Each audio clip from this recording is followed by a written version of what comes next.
Hello, wonderful people. All right, today's video is reparenting the self and standing up to bullies. I think those seem maybe different topics, but I felt um, guided to talk about both of them. But maybe they have some parallels, maybe they don't.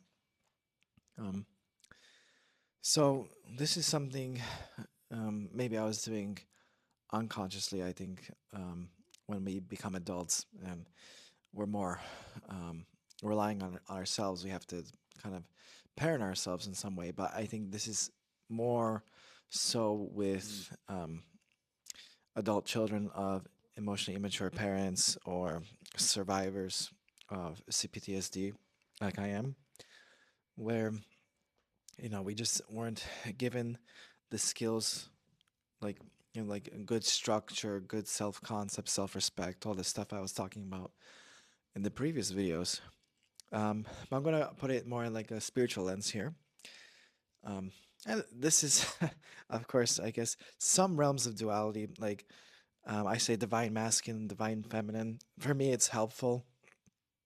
Um, I think it reson if it resonates with you, but I find it helpful because it gives you like structure. You're like reparenting. There's a father side and a mother side. So divine masculine for me is like this good structure. Like I'm a Capricorn, so I do think I could be a little bit too rigid with my structure. However, um, I know in the past, before I had like any systems of structure, like I would fall into chaos, and I really didn't like that because you can't really build anything without any sort of structure with your life.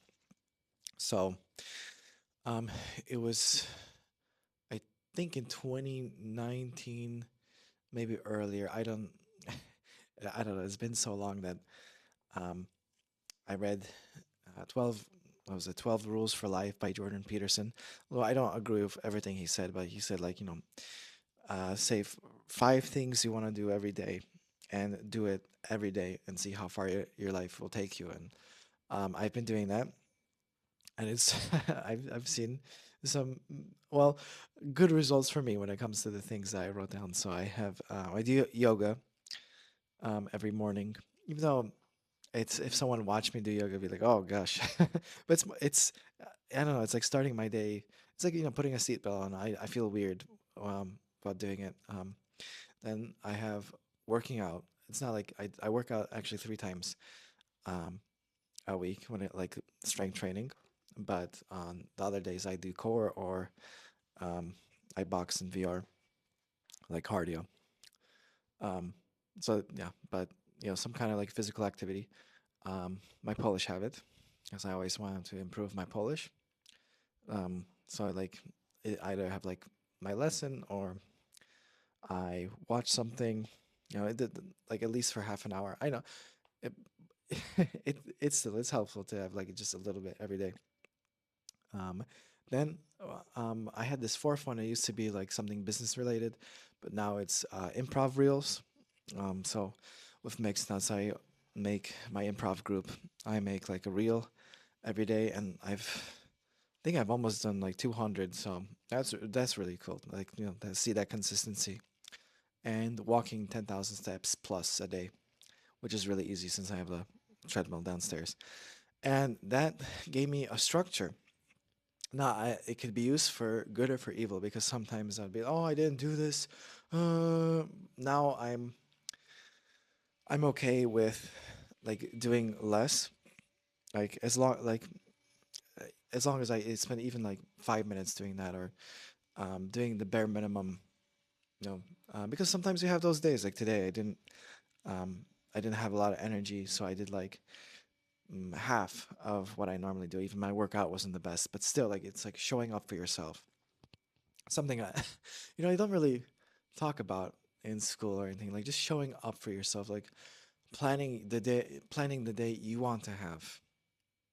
I'm very fortunate lifestyle I've built that I get to decide most of the time what I can do with my day within reason. Um, but yeah, just like setting guidelines what kind of day you want to have and following through and showing up where it's but it's from me, right? It's not from somebody else telling me I have to do this, right? As I always had a lot of resistance when someone would say, "Oh, you have to do this, you have to do that."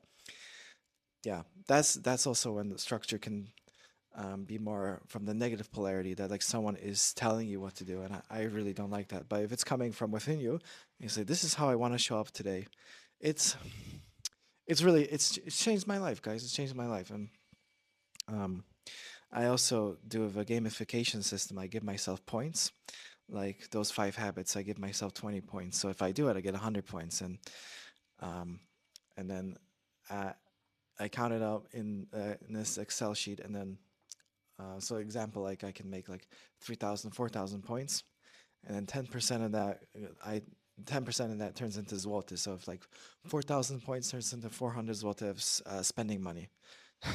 Sometimes it's hard to for me to say like, oh, what do I want to buy and stuff, but I don't know. I like it. It's like my own XP system. All right, it came from within me. I wanted to gamify my life, and I took like a Udemy course, and this guy had like his own gamification system. Like I modified it my own way to fit into my system, right? So I gamified productivity, and it makes me feel good, right? But it's from my guidance system, right? So maybe you have your own way of doing it, um, of having some structure, because I remember seeing a lot of people in the healthy gamer subreddit saying they don't have any structure in their life, and I understand it because it's like if we don't have structure, we turn into pleasure, and pleasure has its place, but if it's overwhelming, like we focus mostly on the day of pleasure, and we feel like we're not building anything, it's it's not a good feeling. I don't like it, and I don't think you like it either, right? If you go too much into pleasure, because we're here to fulfill our purpose, right? Even just making these videos for me, I feel like I'm following my calling. Like I feel like source is speaking through me, and I need to send this message to those who are feeling downtrodden, or like me on this spiritual path, and me 5 years ago, like wanting to feel the love of God, but something was blocking them, and not knowing it was emotional neglect or trauma. This is really something I'm exploring now about healing trauma, and like a lot of the world's problems just stem from unhealed trauma, basically. Which brings me to my next point, the divine feminine, which I had, I had resistance hearing that, as a man, like, oh, there's, unlock your feminine side. What? but now in Pathfinder, um, that I'm actually a champion of Sarenrae, which is a goddess, and that actually helps me. Um, how in D&D I was the paladin of Lathander, which is like the masculine sun god, and now I have like the divine feminine Sarenrae, sun goddess. But for me, what the divine feminine is unconditional love, like actually feeling the love of the creator, right? Like this, like true actual unconditional love. And when I say unconditional, I mean unconditional. I said it before, but that means you not even 1% of the time, right? Which I would have my moments. I would still see how, like, even today, I wasn't as productive as I wanted to be, and I could see how I was abandoning myself. I was almost going to toxic shame, but I caught myself and was like, no, no, no.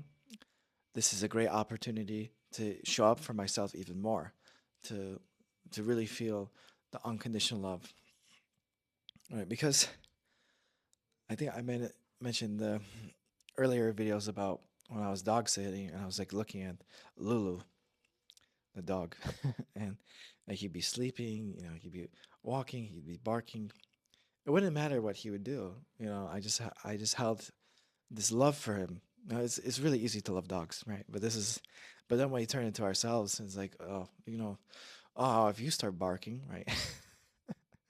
Like, if you know what I mean, like if you do something unpreferred, then that's when we start abandoning ourselves, because I feel some this well parenting consciousness, right? Um, I don't know if anyone has not had this. Of course, like this is I think normal, right? if you do something quote unquote wrong, right? Like if you don't do your homework, I keep saying homework, but whatever. So you do something unpreferred usually, or at least I was shamed, when it comes to homework thing. Like I had a big problem with procrastination, and my parents wouldn't be like, oh, what's happening here? Like, what can we do better next time? Which is the way I would have liked to be parented. Like, if anything, I'm doing unpreferred. It's about looking at it through the lens of true unconditional love and unconditional self compassion. Be like, oh, what's going on? What's going on? Like, what is there a need that's being unfulfilled? Like, how can we make this more fun? Do you know what I mean? Like, even doing things that this is also something very new that not something very very new, but um, if I did um, something I don't like doing cleaning or something. Before I would just like I don't know grin and bear it, complain it, but now I combine it with something like a podcast or something. I make it win-win. I always think win-win, right? But I didn't have that mindset, which is divine feminine, like making things enjoyable, like not just like pure like what I said about pleasure, because that's also taking care of yourself, all this stuff, but like enjoying the journey, and not just like toxic positivity, because it's because like I had a tendency, it's so easy to love yourself when you're in a good mood, but when you're in a foul mood, it's like, oh, I'm gonna rake myself over the coals. I'm gonna. Uh, I think you understand if you had anything like my mindset about like um, emotional neglect, like having emotional flashback. Like for me, if I showed any sign of negative emotion and be like, why aren't you smiling? Like I remember I was on a trip to in Krakow with my parents, and I had like my resting bitch face, and my mom like in public, man, like just screaming like, why aren't you smiling? Oh, you're on vacation. Oh. I'm like, oh, thank you. I can see why I had like problems with the divine feminine, because that was my mom. Like um, yeah, even like when I was her assistant, she was a wedding videographer, and when I'd be her assistant, and I wasn't smiling because I wasn't happy, and she's like, "You need to smile because people will look at me that I'm torturing you or something." But it wasn't like the way I would have wanted to be parented. It's like, what's going on? Like, how can we make this fun? Like, how can I? Do you know what I mean? Like, but and that mentality, like, to that's toxic positivity for me. Like to force someone to smile when they're not happy, not getting in the core of it, right? To yeah, because you can do something. Um, like I've had moments where I had to, of course, every human has this where you have to do a task you don't want to do, but there's ways where you can make it more fun. Like with paperwork, I used to just like um, it's like oh like I'd procrastinate because that feeling, right? We want to avoid the feeling, but when I said okay, also divine masculine and divine feminine combining, like we're going to do 25 minutes, we're going to focus, but I'm going to also put some nice music on. I'm going to be walking, like let's make it as fun as possible. There's always an option, right? Let's make it as fun as possible. That's divine feminine and divine masculine, right? Um, I said not toxic shaming the self, right? Which survivors of CPTSD know about toxic shame, where it's just this emotional cocktail of, oh, I did something bad, I did something bad, I'm going to berate myself, berate myself, berate myself.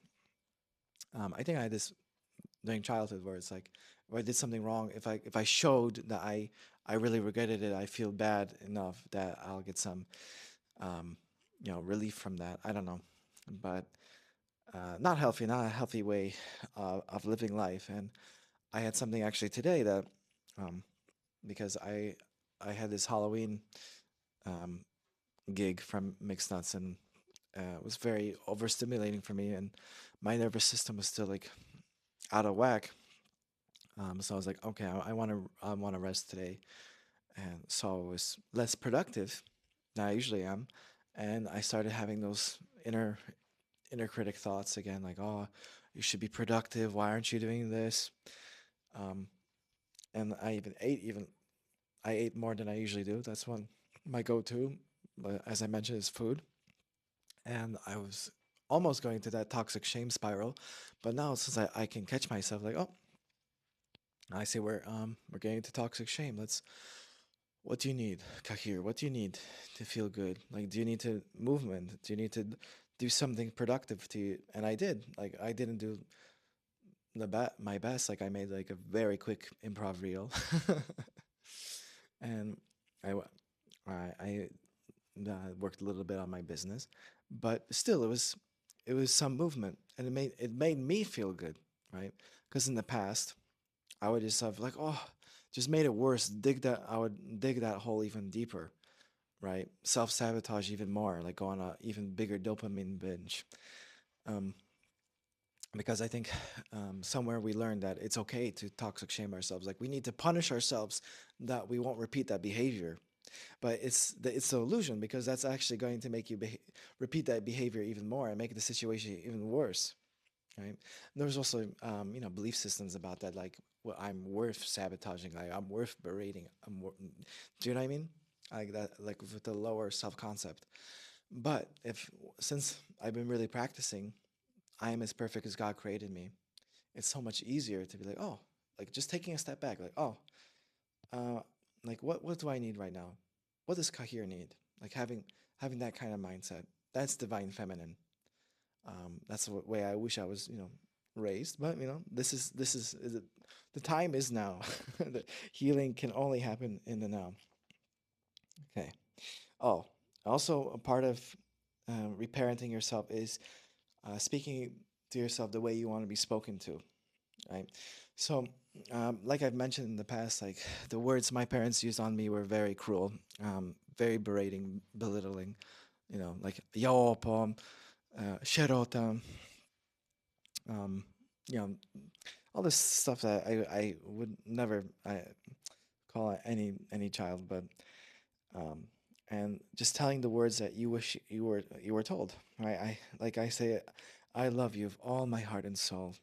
You're doing such a great job. I see you. I love you. Keep going. I believe in you. Like, it might sound cringe in the beginning, but then what's the opposite, right? Are you going to keep calling yourself the idiot, yaopa, whatever those words are? Or are you going to speak the way the Holy Spirit speaks to you? Really, right? If I am as perfect as God created me, my thought systems are in alignment with Him, right? And do you think He would berate His creations? No, no, no, no, no. And be like, I see you, I love you, I encourage you, keep going. You're doing such a great job. I love you, right? And now, for me, it's first nature, right? I have my moments, sure, sure. I still have my moments, but I have something to fall back on. I know, and I know what to say to myself, right? And it's also good when you speak it out loud because then you hear your own voice, right? Because and then when someone says something opposite, you don't tolerate it as much. And luckily, no one has said anything triggering to me, or maybe I haven't been triggered, but it doesn't matter, right? Because this is the trap. Because I wouldn't say these words to myself, so I'd be looking for those words outside, looking for external validation, and that's such a trap to get into. It's such a crazy trap, and I wish no one to do that, right? It just, ugh. But we're not taught like we're not taught this, so we don't know about trauma. But this is all the purpose of the channel. All right. Next, when I wrote about standing up to bullies, so I think it's connected some way. Maybe a spirit will show me. And plus, I really enjoyed this story. Um, so uh, I didn't start mixed nuts from nothing. Um, I I was in a different improv group. I think I'm gonna tell this story because it's worth telling now. It's been a few years. So Um, I first I joined this group called Xprov, which is expat prov, um, and we had um, there's a hierarchy in this group. Maybe unconsciously, consciously, I don't know. And, Um, under the eyes of spirit, there are no hierarchy, but that's another podcast for another day. Um, and I joined, um, and all this low self concept stuff was there. Um, but we had a director, basically. Let's call him Mr. Pepper, because I'm not going to say his real name, even though I'm giving a lot of information. But um, anyway, so Mr. Pepper would delegate all the roles. Like, oh, you're in this game, you're in this game. And sometimes the new people, we'd only get like one or two games if we were lucky. But the older people, oh, the ones that have been in the, there's even one guy who was like, he joined like 3 months earlier and he got more roles. And I'm just like, favoritism, which is why I love improv comedy and my group. That there's no, we don't have any hierarchy. Everyone decides evenly. All right. Anyway, but he was, he was like the director of the group, and um, just like I was saying, like there was all, he wasn't all bad. There was some good, he had a lot of wisdom. You could tell he was doing improv for a while, and he was sometimes quite good. Um, but he always wanted to be the host, as far as I remember. He always wanted to be a host, and he had this one game that took up, I swear to God, 10 to 15 minutes of stage time, which is a lot, because some games are like 5 minutes, so that's like 3 games worth of, you know, just for him. It was called Bong Bong Bong, um, and no one liked Bong Bong Bong. No one in the audience, because we even had like a survey, like what games did you like or what games did you not like, and a lot of people's like Bong Bong Bong. And also in the group, whenever um, we wouldn't be around Mr. Pepper, we'd talk about like, oh, do you like? Does anyone like Bang Bang Bang? No, no, no. It was only for him, you know. And I saw everyone was uncomfortable about it, but they weren't brave enough. Oh, sorry, that's a judgment. Well, okay, they were scared. Okay, that's more compassionate. They were scared of talking to Mr. Pepper about it. And one day, I had enough, and I really want to speak about injustice, right? So like, hey, Mr. Pepper, um, I don't like bong bong bong, and I think we should replace it. Oh, he exploded on me, saying, "Oh, you do you want to have your own improv group? Oh, do you want to be the host?" Um, it made me very upset. Made me very upset, and I felt really weak at that moment. But because I stood up to him, and eventually that group fell apart because of COVID, and no one wanted to work with him. You can see why. That started the history of mixed nuts, right? Because one moment of bravery, right? That's why I want to tell about it, right? Because maybe there's someone in your life that you need to stand up. Um, that's what being a paladin is all about. Being a champion is standing up to injustice. And I know this is maybe not getting into the spiritual world, but I think it's related, right? Divine masculine, right? Because what other choice did I have? Is to suck it up and not to say anything, let other people suffer, just like how now, like how we have this epidemic of emotional neglect. Am I just going to stay silent? No way. Um, and I have another story. This was earlier. It's about marching band. Wonder how many times I'm going to talk about marching band, but there was this one guy, Ethan, using his full name because whatever, Ethan, and he was like a prodigy of the trumpet. Like, he played the trumpet really well, and he was even that guy so obsessed with marching band. He came after he graduated. He still like went to our practices, man, and like he had some kind of supervisor role or whatever. Like I said, I hated marching band. I don't, I whatever. I did it. I had my reasons, but And I was a senior, and I thought I was already good. I always, I was really bad at it because I hated it. Right? I didn't put any effort into it.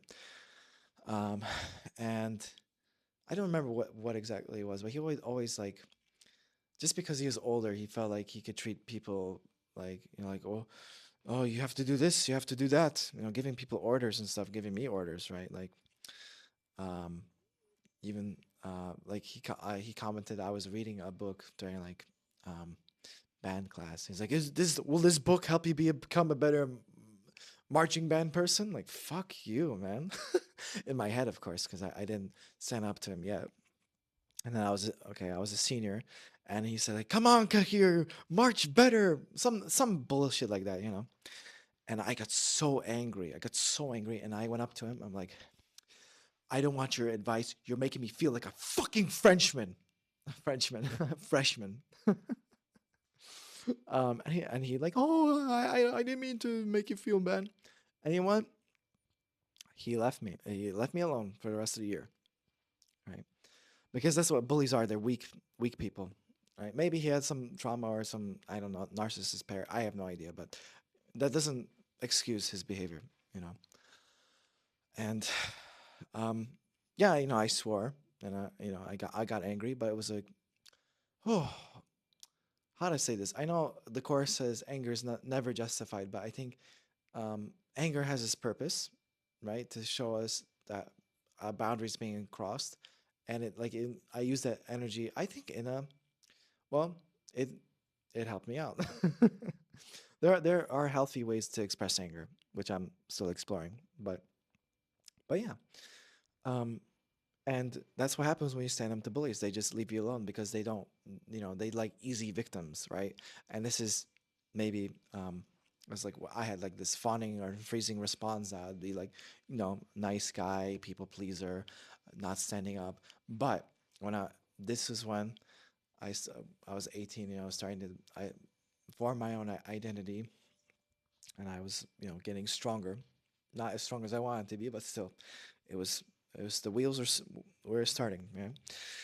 Um, yeah, but it felt amazing, to stand up for myself, and that's the thing, you know, um, why I'm making these videos, right? To empower you, right? If you're in a situation like this and there's a bully, and it's better to stand up to show you have some teeth, in my opinion.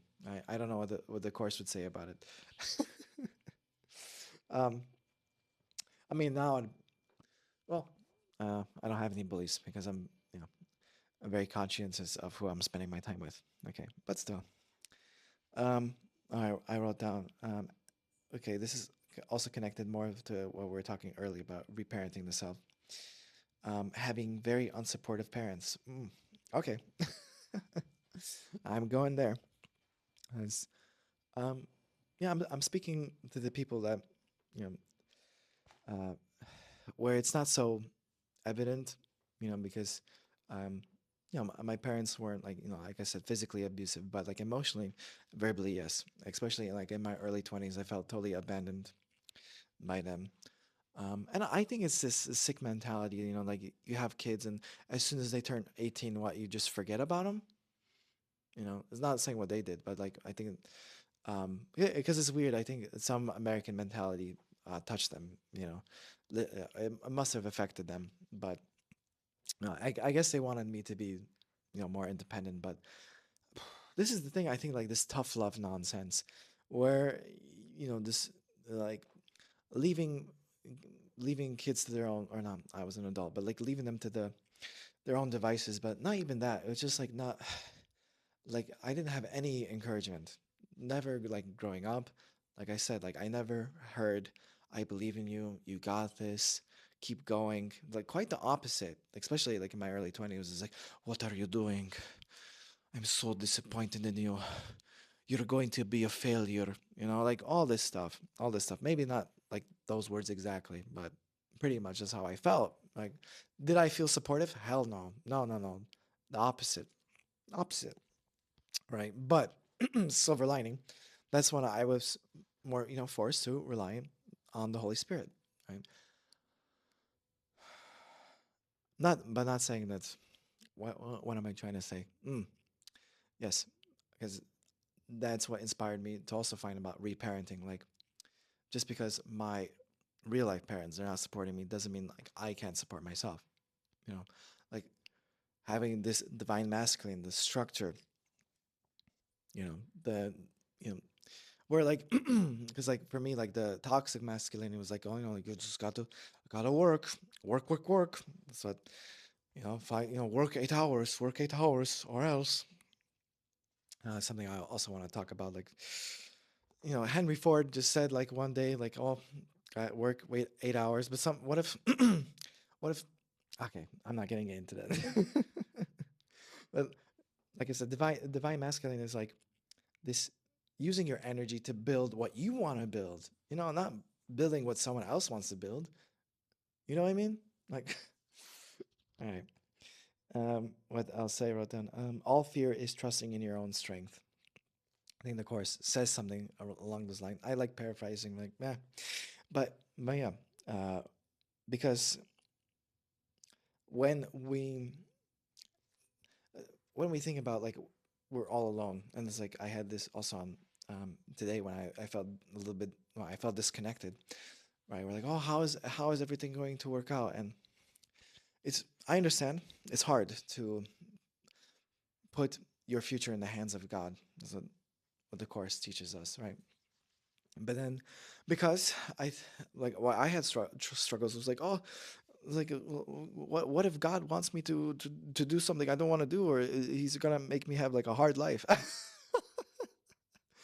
Maybe not hard life, but like, you know what I mean? Like, and it's like, I'm laughing because it's like, God wants, like, Holy Spirit wants a perfect happiness, right?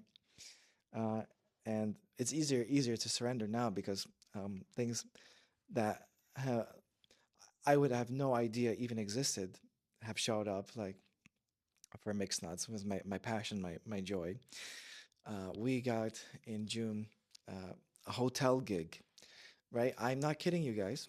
5-star hotel, and we did a show for like this NGO. Oh, and we got to stay for free in a 5-star hotel, which I've never been to, and you won't even believe it. And the buffet was vegan, right? Oh my gosh, like that's beyond even my imagination. Like I would have been fine with just a normal buffet, but it's vegan. Oh my gosh, like yes, like things beyond my imagination. That is trusting it in the Holy Spirit, in the higher mind, right? That is surrender because like I wouldn't I didn't even know that stuff existed, right?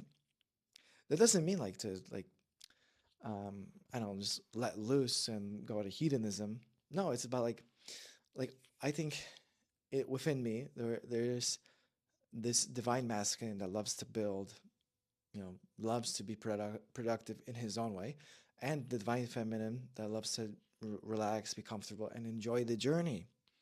Right? That's what life is supposed to be, in my way, in my opinion. But I don't know. The course is opinion, but um, I can hear like, oh, it's Pollyanna, whatever. But this is, I don't know. I want to also, I want to, don't say fight, but there's so much doom and gloom in this planet. I think for a reason, right?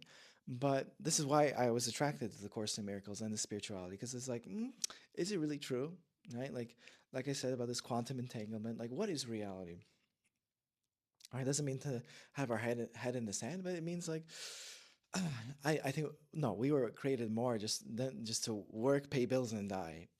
Am I crazy, guys, for saying that? I don't think so. All right, but that's the what my parents were trying to push on me, but and I think not only my parents, maybe you guys' parents as well. Um, but I just remind you guys, you are loved beyond measure, beyond measure, something ineffable, right? Undescribable. And when you tap into that, oh man, it's just so good, guys. It's just so good. Um, when we drop this baggage that we put on ourselves. But this is what I say, like being unconditional loving to yourself and looking at yourself through the eyes of curiosity. Then judgment, right? This is why the course is one of the fundamental lessons of the course is to hold non-judgment. Because as soon as we as soon as we judge something, it's hard to change, right? But if we look at something for curiosity, like, hmm, why do you think here that you want to eat when you're not hungry sometimes? Oh, it's because you want to fill this void from trauma. You understand? Then you get answers, you get healing. But when you judge yourself, like, oh, Kahir, you're eating again. There's no healing. There's only judgment. You understand? All right. Oh, I want to talk about Earth's disempowering tutorial zone. This is something while also making you know the gaming footage because I want to combine also the gaming lens, the gamer lens, spirituality. I watched this video about yeah, Earth's tutorial is pretty tough. Even like I know in like Western countries, I like think about it.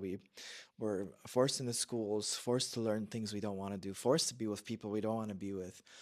Uh, you know, and it's just like training us to be like worker bees, basically. Do you remember anything from high school? Like, really, I've been really thinking about it. Do you remember anything from high school? Yeah. No, just maybe like memories of friends, but like any like actual like subject matter like that's like worth remembering. Not, I mean, maybe there was some good, especially for me acting, but like a large majority of it. Like, do you remember any of it? Um, this like we're kind of funneled into like one way of living, and I don't like that. I don't think that that's what the creator wants for us. That we're put into these boxes.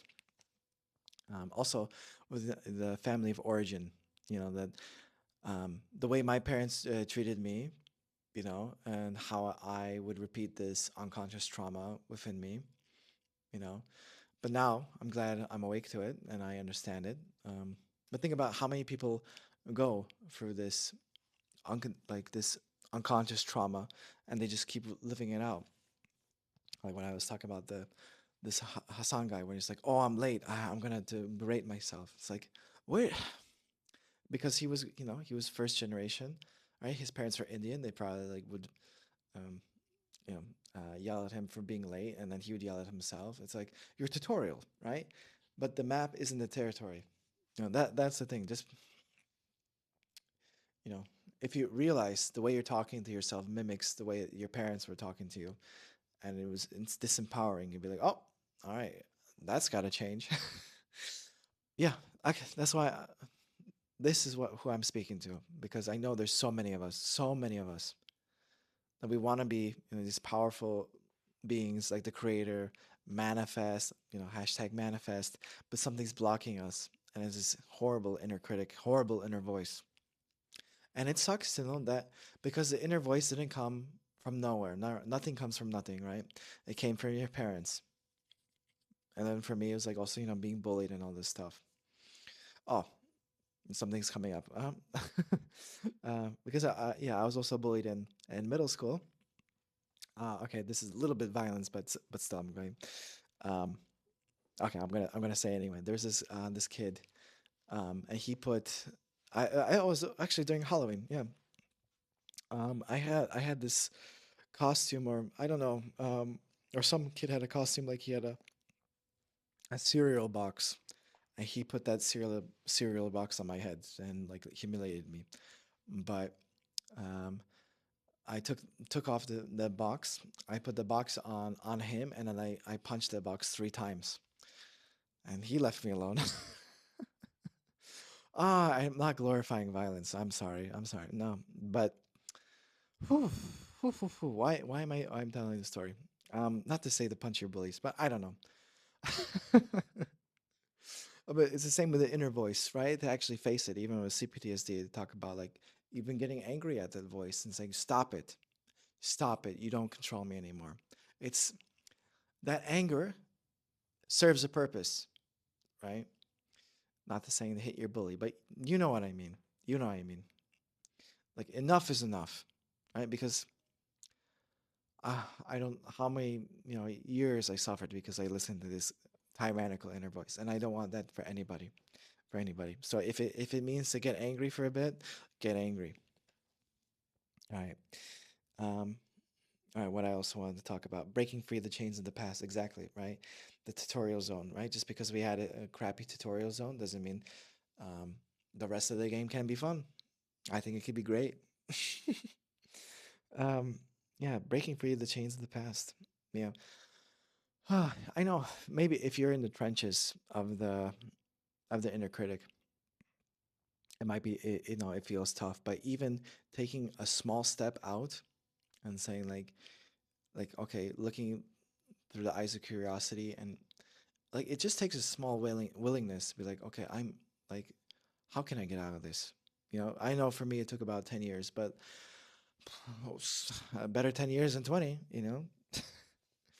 Um, oh, and I'm still on my journey, right? I still like my nervous system still acts up. I wanted to talk about facing anxiety because yesterday of this recording, we had mixed nuts. We had this Halloween gig where it was like combining speed dating with Halloween, and we're like the icebreakers.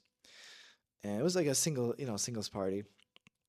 And I was feeling so anxious because it's like very overstimulating, very loud. I don't like these events. I'm very much a introvert homebody. But I wanted to do it because it was a great opportunity for our group. And my nervous system was on fire. I was so anxious. I was so in my head. I think this is my freeze response, right? I want to just like be in the emotional cocktail, not do anything. But I just started walking, and also step forward for me. I was able to tell my friends that like, hey, like I'm not feeling good, and they really helped me. One of the members, she told like a How I Met Your Mother thing, like, have you met Kahir? And that helped, like to get the ball rolling, right? So whatever your trauma response is, like learning about it and then practicing it. And this is something relatively new for me to understand, like what my trauma response was, is to freeze, right? To not do anything.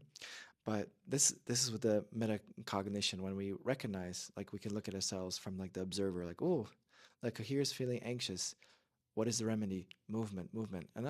And yeah, I actually moved around. I walked around, and then I was like, people came up to me, or actually I hit up a girl that I found attractive, and I just asked her a question like, "Hey, what's your costume?" It's just and I didn't think about that far ahead, you know. Um, and it's so easy to judge ourselves, right? That we're anxious and we don't talk to people, and that's not the way out of it, guys. That's not the way out. It's just like having this unconditional love, this self compassion, and just taking the practical steps. Right? That's all it is. All right. Um, yes. So listening to your own guidance that resonates. Right. I don't know if I gave any really advice, but if it sounds like advice, remember, whatever resonates. And I know that sounds like advice, but um, well, it's just like something I want about my journey is that following your own guidance system, not somebody else's. Like you can, of course, listen to something and to someone else's journey and like grabs what resonates and then throw what doesn't resonate down. Okay. And last thing, love over fear. Love over fear. I know it seems like a platitude, but if you're in the Course of Miracles, it's all this is like choosing love over fear. And yes, yes. So when each moment we have the choice to love ourselves or to go back into self abandonment, which is out of fear, right? It might have been conditioned like, oh, like if you don't do this, this will happen. No, no, no. Like my parents were fortune tellers; they could see the future. Like, oh, this is going to happen. There's going to be World War III. Da, da, da, da, da, da. Hmm, no, choosing love over fear. And okay, that's a topic for another time. But just a reminder. That's all the course is about: love over fear. All right. Wow, we talked a lot. Well, I hope you enjoyed this video, guys, and take care.